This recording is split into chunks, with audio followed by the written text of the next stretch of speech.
সুপ্রিয় দর্শক, আপনারা দেখছেন এমএসডি ইউটিউব চ্যানেল। চলে আসলাম এইমাত্র পাওয়া আগামীকাল খুবই গুরুত্বপূর্ণ ঘূর্ণিঝড়, ঝড় বৃষ্টি, নিম্নচাপ, মেঘ বৃষ্টি, শিলাবৃষ্টি, কালবৈশাখী ঝড় এবং আবহাওয়ার খবর নিয়ে দর্শক আজকে ভিডিওতে জানিয়ে দেব বাংলাদেশে আবহাওয়া কেমন থাকার সম্ভাবনা রয়েছে এবং আরও জানিয়ে দেব পশ্চিমবঙ্গে আবহাওয়া কেমন থাকার সম্ভাবনা রয়েছে।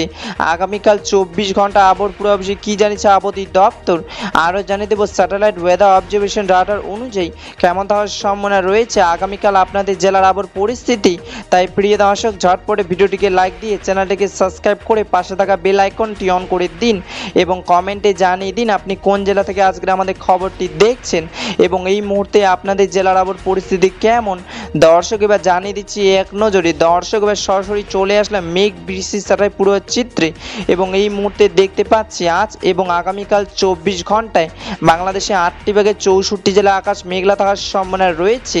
আপাতত 24 ঘন্টা বাংলাদেশের ঢাকা, ফরিদপুর, রংপুর, গাইবান্ধা, বগুড়া, রাজশাহী, পাবনা, টাঙ্গাইল, সিলেট, হবিগঞ্জ, গোপালগঞ্জ, সুনামগঞ্জ, কিশোরগঞ্জ, ময়মনসিংহ, টাঙ্গাইল, খুলনা, কুমিল্লা, ফেনী, চট্টগ্রাম, টেকনাফে বৃষ্টি পড়ার সম্ভাবনা রয়েছে এবং পশ্চিমবঙ্গে কলকাতা, হলদিয়া, বর্ধমান, বাঁকুড়া, আসানসোল, বোলপুর বৃষ্টি পড়ার সম্ভাবনা রয়েছে। 29শে মে 2026 শুক্রবারে আবহাওয়ার খবর। দেখা হবে পরবর্তী দিনে আবহাওয়ার ভিডিওতে। ততক্ষণ পর্যন্ত সুস্থ থাকুন, ভালো থাকুন, ধন্যবাদ।